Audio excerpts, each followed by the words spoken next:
નમસ્કાર મિત્રો આજે તારીખ 1 જુલાઈ 2026 આજે ગુજરાતમાં સૌરાષ્ટ્ર અને દક્ષિણ ગુજરાતમાં મેઘમહેર શરૂ થઈ ગઈ છે અને ધીમે ધીમે હવે મધ્ય ગુજરાતના પણ અનેક ભાગોમાં વરસાદની શક્યતા રહેલી છે।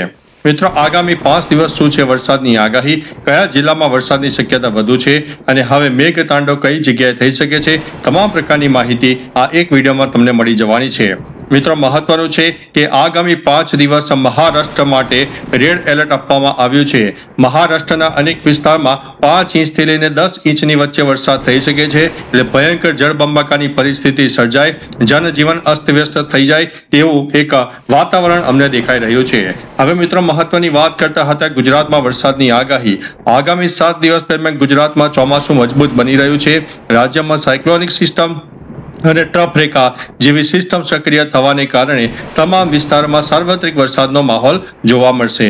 હવે મિત્રો વિસ્તારો પ્રમાણે વરસાદની આગાહીની વાત કરીએ તો 1 નંબર ઉપર દક્ષિણ ગુજરાતને ગણીને ચાલવો, જેમાં સૌથી વધુ એલર્ટ આપવામાં આવ્યું છે।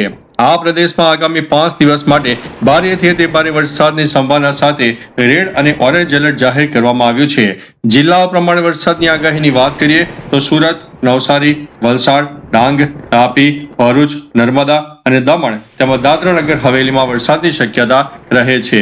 આગાહીની વાત કરીએ તો તમામ જિલ્લામાં મોટાભાગના સ્થળોએ મુશળધારથી અત્યંત ભારે વરસાદ થવાની શક્યતા વર્ણવવામાં આવી છે। મિત્રો હવે વાત કરીએ તો મધ્ય ગુજરાતની। આ પ્રદેશમાં આગામી 2 થી 5 જુલાઈ દરમિયાન મજબૂત સિસ્ટમના કારણે સારે અને ભારે વરસાદ પડવાની પૂરેપૂરી શક્યતા દેખાઈ રહી છે। આણંદ, વડોદરા, ખેડા, અમદાવાદ, પંચમહાલ, દાહોદ, મહીસાગર અને છોટાઉદેપુરમાં વરસાદ પડી શકે છે। શરૂઆતના દિવસોમાં વાદળછાયા વાતાવરણ વચ્ચે હળવાથી મધ્યમ વરસાદ રહેશે, પરંતુ 3 થી 5 જુલાઈ દરમિયાન બંગાળની ખાડીની સિસ્ટમના કારણે કેટલાક વિસ્તારમાં 4 થી લઈને 6 ઇંચ જેટલો ભારે વરસાદ પણ પડી શકે છે। હવે જે મિત્રો સૌરાષ્ટ્ર અને કચ્છના છે તેમના માટે અગત્યની આગાહી।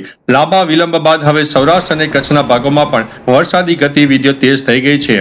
જિલ્લાઓ પ્રમાણે વાત કરીએ તો રાજકોટ, જુનાગઢ, અમરેલી, ભાવનગર, ગીર સોમનાથ, જામનગર, પોરબંદર, મોરબી, દેવભૂમિ દ્વારકા, સુરેન્દ્રનગર, બોટાદ અને કચ્છના અનેક વિસ્તારમાં વરસાદની શક્યતા રહે છે।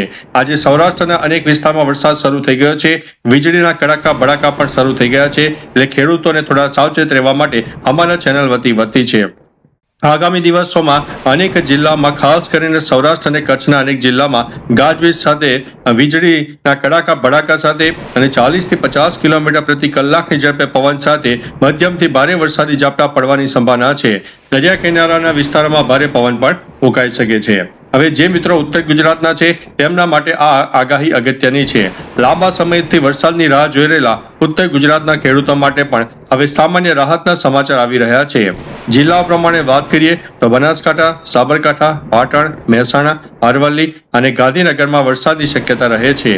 આ જિલ્લામાં મોટે ભાગે હળવોથી મધ્યમ વરસાદ થઈ શકે છે, જ્યારે સાબરકાંઠા અને અરવલ્લીના સરહદી વિસ્તારમાં છૂટાછવાયા સ્થળોએ ભારે વરસાદ પડી શકે છે। મિત્રો ખેડૂતો માટે ખાસ ચેતવણી છે કે ભારે વરસાદની આગાહીના પગલે તારીખ 1 અને 2 જુલાઈ દરમિયાન ખેડૂતોએ સાવધાન રહેવું, ઉપરાંત માછીમારોને દરિયો ન ખેડવા માટે વહીવટી તંત્ર દ્વારા કડક સૂચના આપવામાં આવી છે। વરસાદની સાથે કેટલાક વિસ્તારોમાં બફારાનું પ્રમાણ પણ હજુ પણ રહી શકે છે। તો મિત્રો તમારા વિસ્તારમાં વરસાદની શરૂઆત થઈ ગઈ હોય તો કમેન્ટમાં વિસ્તારો સાથે જણાવજો, જેથી ગુજરાતના આપણા મિત્રો જાણી શકે કે અત્યારે ગુજરાતમાં ક્યાં પડી રહ્યો છે વરસાદ। તો ચાલો મિત્રો ફરીથી લેટેસ્ટ ઇન્ફોર્મેશન અને વરસાદની નવી આગાહી લઈને મળતા રહીશું। ત્યાં સુધી અમને રજા આપશો। નમસ્તે।